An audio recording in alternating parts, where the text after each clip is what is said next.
शान्ताकारं भुजगशयनं पद्मनाभं सुरेशं विश्वाधारं गगनसदृशं मेघवर्णं शुभांगं लक्ष्मीकान्तं कमलनयनं योगिर्विद्यानगम्यं वन्दे विष्णुं भवभयहरं सर्वलोकैकनाथनं।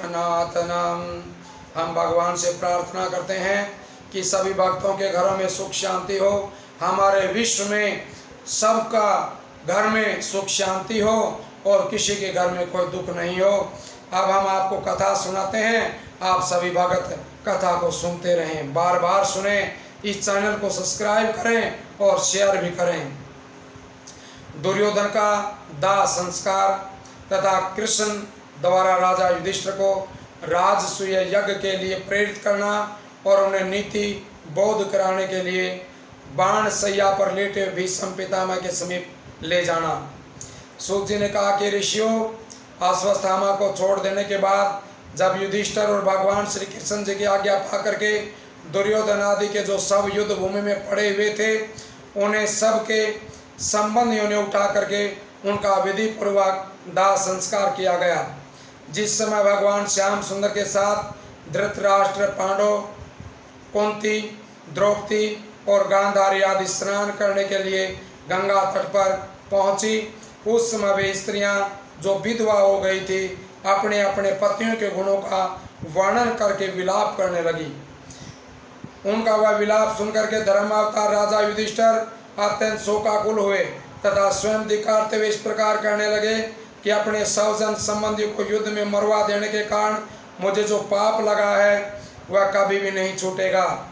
मेरे द्वारा महाभारत कराने के कारण हमारे वंश और परिवार की स्त्रियों, जो हजारों स्त्रियां विधवा होकर के रोती हैं तथा हाहाकार मचा रही हैं, उनकी आंखों से आंसू गिरने के कारण पृथ्वी की जितने रेणुका भीगेंगी, जितने कण पृथ्वी के भीगेंगे आंसुओं से, उतने वर्षों तक मुझे नरक में वास करना पड़ेगा। मेरे युद्ध में प्रवृत्त होने के कारण गुरु द्रोणाचार्य, भीष्म पितामह, नित्य हजारों व्यक्तियों को दान देने वाला भाई कर्ण, सहस्त्रों सूरवीर तथा मेरे वंशज एवं संबंधी मृत्यु को प्राप्त हुए हैं। ऐसे अधर्म के प्राप्त राज्य को मुझे कभी भी स्वीकार नहीं करना चाहिए। राजा युधिष्ठिर की ऐसी बातें सुन करके भगवान श्री कृष्ण चंद्र जी, श्री वेद व्यास जी आदि ऋषि मुनि तथा ब्राह्मणों ने उन्हें समझाते हुए कहा कि युधिष्ठिर, पूर्व काल में ही राजागण इसी प्रकार राज्य करते आए हैं। पृथ्वी और राज सिंहासन को प्राप्त करने के लिए पुत्र पिता को तथा भाई भाई को मार डालता है। जिस प्रकार वे लोग सिंहासन आरूढ़ होकर के अश्वमेघ तथा राजसूय यज्ञ करने के कारण पापों से मुक्त हो गए, उसी प्रकार तुम्हारा भी अश्वमेघ तथा राजसूय यज्ञ करने पर वह पाप नष्ट हो जाएगा। भगवान श्री कृष्ण जी के मुख से ये वचन सुनकर के युधिष्ठिर ने कहा कि ज्योति स्वरूप, आपका ये कहना केवल मन को समझाने के लिए है। यज्ञ करने से तो पशु आदि अनेक जीव भी मेरे हाथ से मारे जाएंगे। जिस प्रकार कोई व्यक्ति कीचड़ से कीचड़ को धोना चाहता हो तो वह कभी नहीं छूटता है, उसी प्रकार हमारे यज्ञ करने से इन विधवा स्त्रियों का संताप कभी नहीं छूटेगा। यदि आप ये कहें कि पहले तो तुमने राज्य लेने के लिए इतना भारी युद्ध किया, अब राज्य करना क्यों स्वीकार नहीं करते हो, तो इस बारे में मैं आपसे बताता हूँ कि उस समय भी मेरी युद्ध करने की इच्छा नहीं थी, परंतु न जाने मेरी बुद्धि को क्या हो गया था जो ये महाभारत का युद्ध संपन्न हुआ। हे घनश्याम जी, अब मैं राज सिंहासन पर कदापि नहीं बैठूंगा। युधिष्ठिर की बात सुनकर के श्री कृष्ण जी ने अपने मन में विचार किया कि युधिष्ठिर मेरे कहने से नहीं मानेंगे, इसलिए कोई अन्य उपाय करना चाहिए। जिस समय श्री श्याम सुंदर जी अपने मन में इस प्रकार सोच रहे थे, उसी समय ब्राह्मणों तथा ऋषि मुनियों ने उनसे ये प्रार्थना की कि ब्रजचंद्र, राजा युधिष्ठिर का मन राजकार्य में नहीं लग रहा है तथा वे इसी चिंता में डूबे हुए हैं कि उन्होंने अपने भाई, कुटुंबी, रिश्तेदार तथा ब्राह्मणों को मारा है। इसलिए आप कृपा करके उनको ज्ञान करा दीजिए। उनकी बात सुनकर के श्री मुरली मनोहर ने उत्तर दिया कि महानुभाव, आज राजा युधिष्ठिर मेरे समझाने से कभी नहीं मानेंगे, इसलिए हम लोगों को ये उचित है कि उन्हें समझाने के लिए बाण सैया पर लेटे हुए भीष्म पितामह के पास ले चलें। उन्हें मेरे दर्शनों की भी इच्छा है, इसलिए उनकी अभिलाषा भी पूरी हो जाएगी और युधिष्ठिर को ज्ञान उपदेश भी दे करके धैर्य प्रदान करेंगे।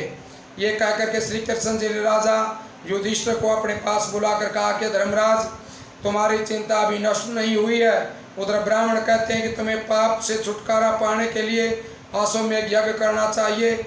मेरे समझाने से भी तुम्हारे हृदय को ज्ञान प्राप्त नहीं हुआ है, इसलिए अब तुम हमारे साथ भीष्म पितामह के पास चलो। वे बड़े ज्ञानी हैं, इसलिए वे जो कुछ आज्ञा दें तुम उनके अनुसार कार्य करना। श्री कृष्णचंद्र की ये बात को राजा युधिष्ठिर ने स्वीकार कर लिया।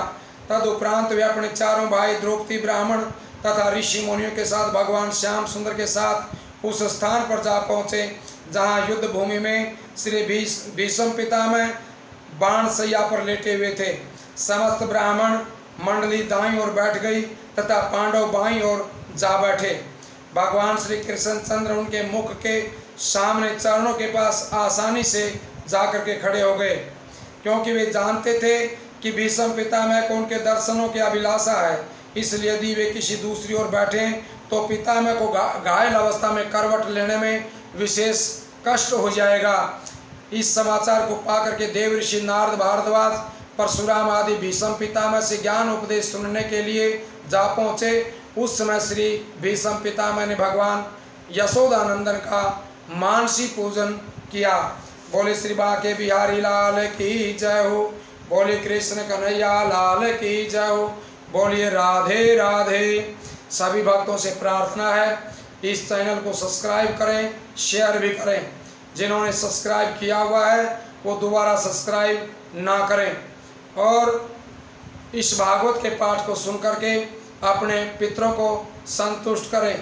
भागवत सुनने से पितृ देवता प्रसन्न होते हैं और जन्म कुंडली में जो भी ग्रह कठोर होते हैं, क्रूर ग्रह होते हैं, वो शांत हो जाते हैं। इसलिए सभी से प्रार्थना है कि भागवत का पाठ सुने और अपने जीवन को धन्य बनाएं। बोले शिव शंकर भगवान की जय हो।